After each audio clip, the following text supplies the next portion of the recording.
Dans le prochain épisode de Demain nous appartient. Tandis que Raphaël est arrêté, Lizzy déclare sa flamme à Dorian.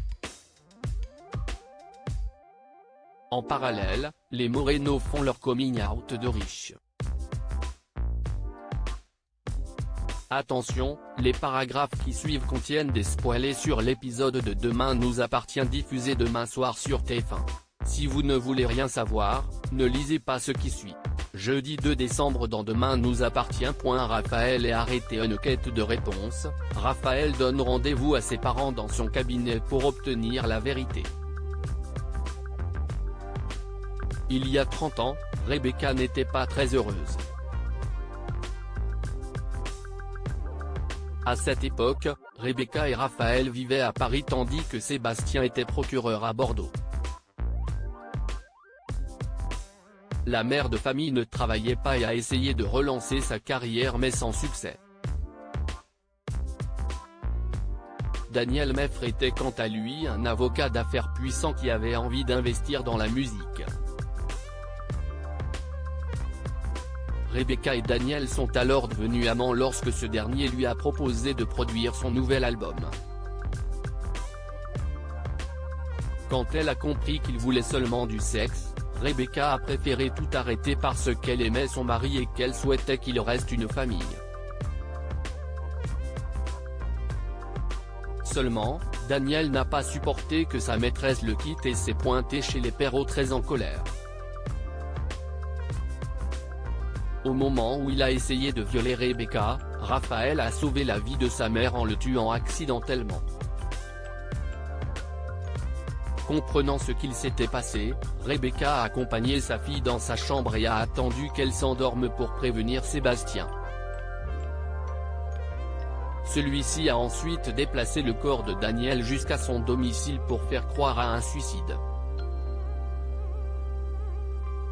Malheureusement, un témoin menaçait de tout révéler et Rebecca n'a pas eu d'autre choix que de quitter la France pour éviter la prison.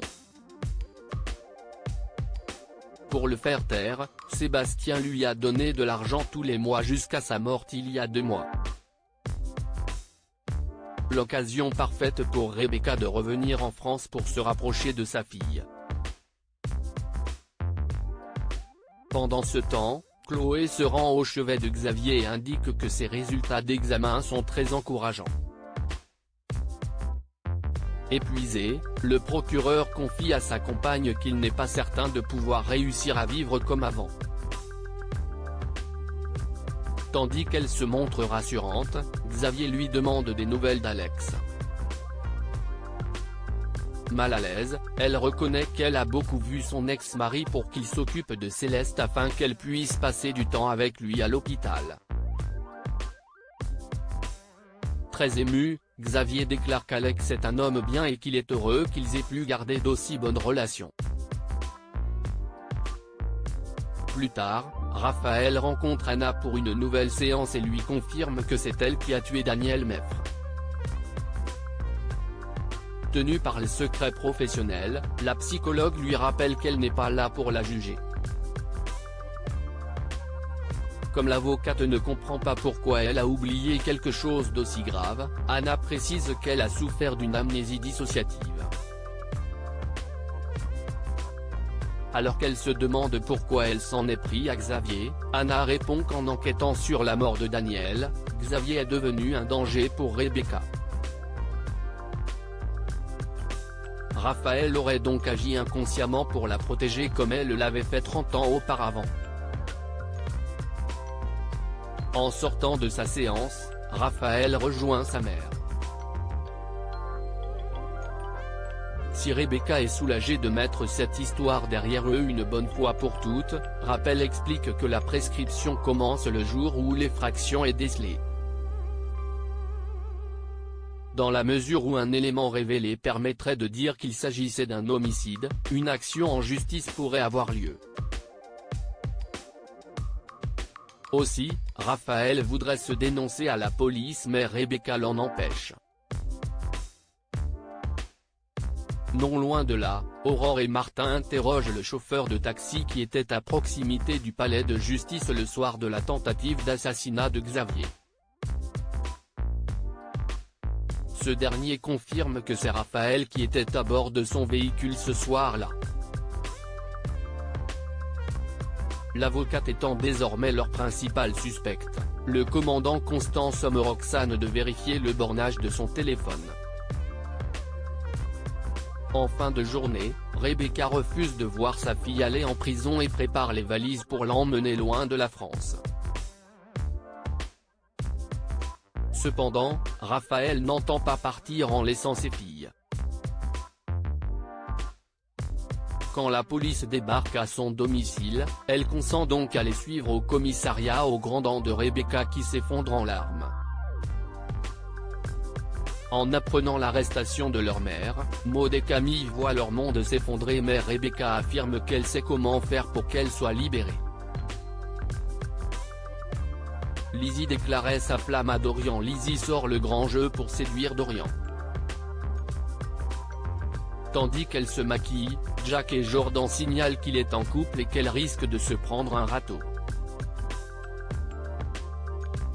Certaine que ses frères font allusion à son poids, l'adolescente rétorque que c'est un jeune homme sensible qui ne s'arrête pas au physique. Dorian ayant été en surpoids auparavant, Lizzie est convaincue d'avoir toutes ses chances. Plus tard, Dorian aide Lizzie sur un exercice de maths. En les voyant, Maëlle et Lina n'hésitent pas à se moquer d'eux ouvertement avant de s'attaquer au physique de Lizzie. Immédiatement, Dorian prend sa défense. De son côté, Lizzie ne se laisse pas faire et recadre plus particulièrement Lina à laquelle elle lance qu'elle n'est pas la mieux placée pour la juger avec sa taille 44. À la suite de leur départ, Dorian déclare à Lizzie qu'elle est très bien comme elle est. Peu après, Lizzie raconte ce qu'il s'est passé à Jack. Les étoiles plein les yeux, l'adolescente est heureuse qu'il la trouve belle. Par la suite, Dorian est avec Lizzie au Little Spoon et l'invite à faire une balade au marché de Noël.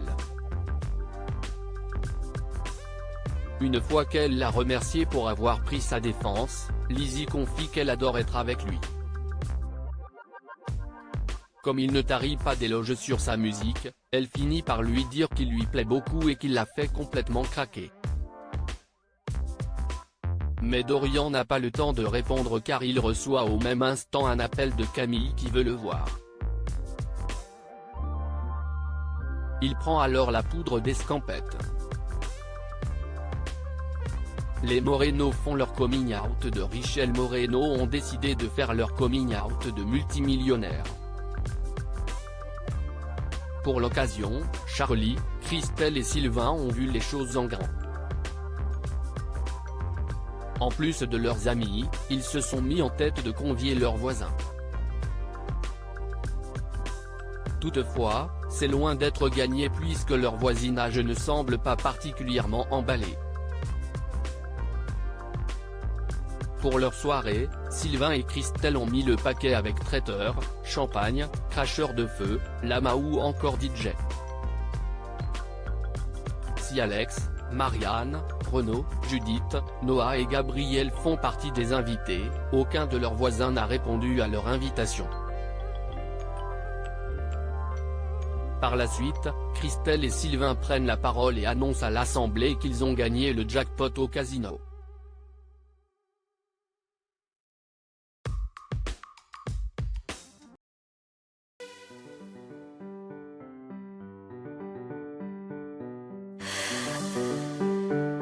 The man I love just had